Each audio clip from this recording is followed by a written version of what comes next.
खराब होने के कारण मंत्री जी की गाड़ी सड़क पर रुक गई। या यूँ कहे कि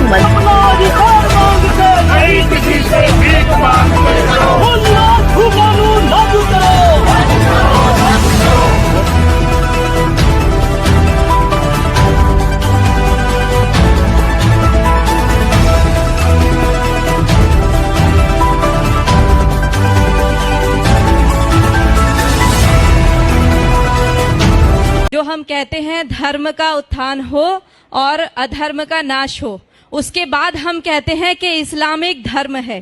तो सबसे बड़ा तो अपने दिमाग से ये पर्दा हटा दीजिए कि इस्लाम कोई धर्म है।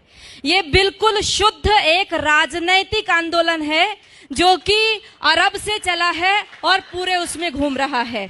वो राजनीतिक सत्ता को प्राप्त करने के लिए कुछ भी कर सकते हैं। दूसरी बात मैं आपको ये कहना चाहती हूँ, देखिए हर मुसलमान जो है अपने आप को आदर्श मानता है कि मोहम्मद को, वो अपने आगे मोहम्मद लिखता भी है, तो वो मोहम्मद जैसा बनना चाहता है। मैं आपसे बस ये विनती करती हूँ कि आप एक बार मोहम्मद का चरित्र जरूर पढ़ें। जैसे हम रामायण को पढ़ाने के लिए कहते हैं ना, वैसे आप सबसे विनती है कुरान को पढ़िए और मोहम्मद के चरित्र को पढ़िए। ये पढ़ना बहुत जरूरी हो गया है। राम को पढ़िए और उसको पढ़िए। लोगों को प्रेरणा कीजिए कि कुरान जरूर पढ़ें। अपने बच्चों को अरबी सिखाइए। उनके लेटर, मैं नजीबाबाद से आ रही हूँ, लगातार अरबी में लिखा हुआ है, समझ ही नहीं आता क्या लिखा हुआ है, क्या इसमें पढ़ाया जा रहा है। जिस देश में 3 लाख से ज्यादा मदरसे चल रहे हो, जिस देश में 2 लाख से ज्यादा मस्जिदें विद्यमान हो, उनमें तैयारी क्या हो रही है। दिन रात बोल रहे ला इलाहा इल्लल्लाह, 5 बार बोलते हैं, 5 बार नमाज पढ़ी जाती है और शुरुआत इसी से करते हैं कि कोई नहीं है, ला माने नहीं है कोई भी अल्लाह के जैसा, और मोहम्मदुर रसूलुल्लाह अर्थात मोहम्मद ही उस अल्लाह का रसूल है। इन 2 के अलावा और किसी को हम पूजेंगे नहीं, मानेंगे नहीं। अब ये बता दो, जिस व्यक्ति को 5 बार लगातार यही बताया जा रहा हो, दिन में 5 बार जब बताया जाता हो, तो उसकी मेंटलिटी क्या बनेगी। वो सीधे आपके ऊपर तलवार लेकर के खड़ा होगा। और ये केवल, ये तो अजान है, नमाज अलग होती है, ये अजान है। आओ आओ, अपनी नींद को छोड़ करके आओ, बैठो यहाँ। उसके बाद एक मौलवी बोलता है, एक मौलवी के इशारे पर सब झुकते हैं, खड़े होते हैं। उसके बाद वो वहां पर आयतों का पाठ होता है, और आयतें हम क्या समझते हैं, जैसे हम मंदिर में घंटा बजाए आते हैं, वैसे उनकी नमाजें चल रही हैं।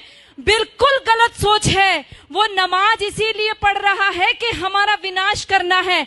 अगर हमारा विनाश करने के लिए कोई व्यक्ति दिन में 5 बार तैयारी करता हो और हर पड़ोसी तैयारी कर रहा हो 5 बार, और हमारी नींद ना खुले, तो याद रखो कि हमने अपना रिमोट कंट्रोल उनके हाथों में दे दिया है। उनको प्रॉब्लम हमारी गाय से नहीं है, उनको प्रॉब्लम हमारी माताओं बहनों से भी नहीं है, उनको प्रॉब्लम है केवल हमारे अस्तित्व से। जब तक एक भी हिंदू बचा हुआ है, तब तक उनको प्रॉब्लम है। उनको तब तक लगातार जिहाद करने के लिए कहा गया है, और लगातार हमारी माताओं बहनों के साथ अत्याचार दुराचार करने के लिए कहा गया है। कोई पढ़ करके तो देखे उनके, वो रोजा किस लिए रखते हैं, कोई पढ़े रोजा किस लिए रखा जाता है। रोजा कोई नवरात्रों जैसा व्रत नहीं है, कोई नवरात्रों जैसा व्रत नहीं। आज हम रोजे को नवरात्रे के साथ जोड़ रहे हैं। हम नवरात्रों में अपनी माँ दुर्गा की कल्पना करते हैं, उसको जीवन में उतारने की कोशिश करते हैं।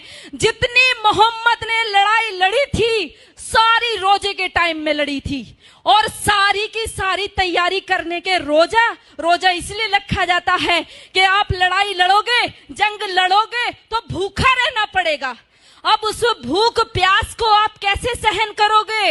आप रोजे का असली शब्द ढूंढ करके लाइए। उनके अरबी कोश में सोम शब्द है, जिसका अर्थ है घोड़ों को भी हफाना, अर्थात घोड़े भी तैयार करना और खुद अपने शरीर को मजबूत करना।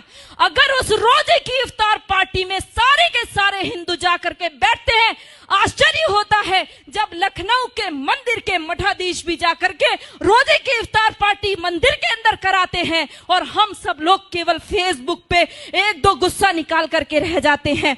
मैं आप सबसे विनती करना चाहती हूं, याद रखो इनके 5 स्तंभ, जिसमें कहा तौहीद, एक ही ईश्वर है, एक अल्लाह है, उसके अलावा हम किसी को मानते ही नहीं है।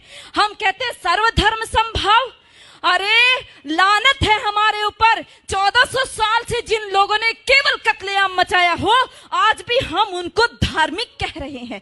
वो अल्लाह के अलावा और किसी को स्वीकार नहीं करेंगे, वो हर स्तर पर करेंगे, वो दाढ़ी रख करके भी करेंगे, वो पैंट शर्ट पहन के करेंगे, वो अरबी बोल करके करेंगे, वो हिंदी बोलेंगे, वो इंग्लिश बोलेंगे। लक्ष्य केवल एक उनका स्पष्ट है, वो है जब तक एक भी काफिर जिंदा है अल्लाह का काम रुकेगा नहीं। और जो लोग कहते हैं, जिन्होंने बोला रघुपति राघव राजा राम पतित पावन सीताराम, और अगली पंक्ति जोड़ दी ईश्वर अल्लाह तेरो नाम, लानत है हमारे ऊपर। हमने कभी पढ़ करके नहीं देखा अल्लाह कहते किसको है। हमने ईश्वर के बराबर अल्लाह को रख दिया। अरे हमारा ईश्वर दयालु है, कृपा करता है, परंतु अल्लाह का आदेश है। कहां पढ़ोगे? कुरान पढ़ोगे।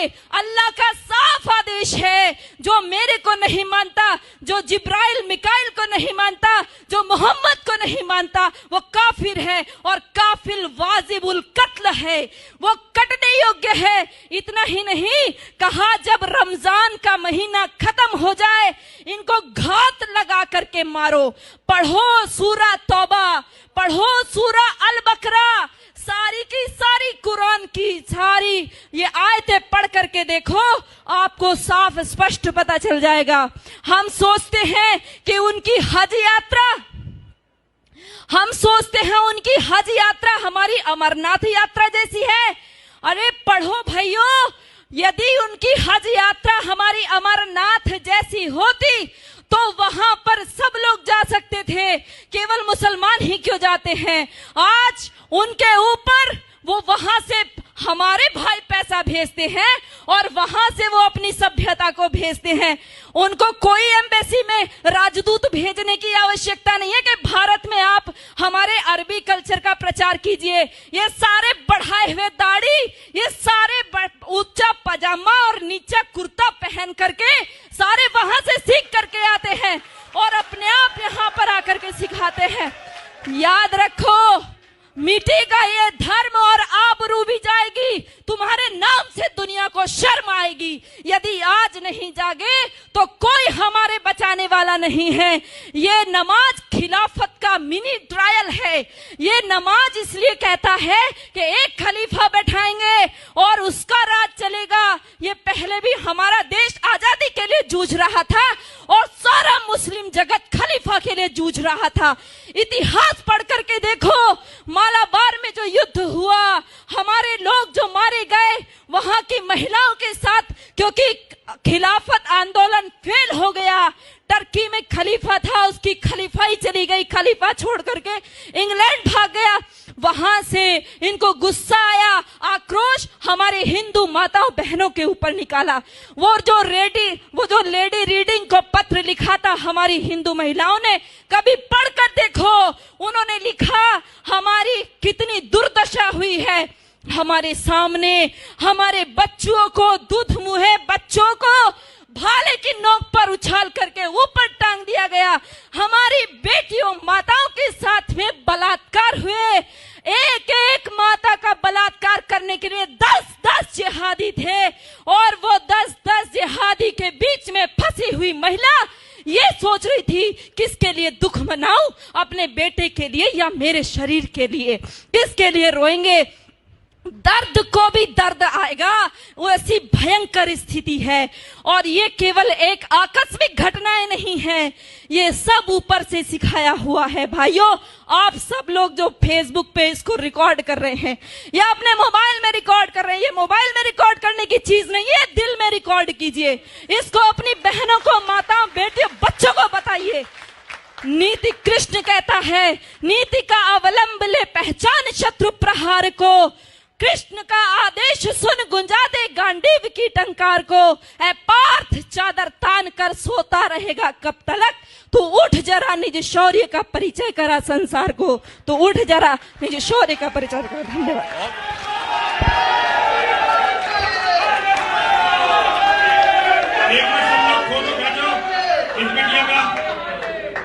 बेटा ये हमारी माला जो है ये पूरी सोने की नहीं है, इसमें जितनी मिलावट हो सकती है उतनी मिलावट होती है। 1 तोले सोना इसमें होता है, बाकी मिलावट होती है, लेकिन हमें इसे बनवाने के लिए बड़ी मेहनत करनी पड़ती है।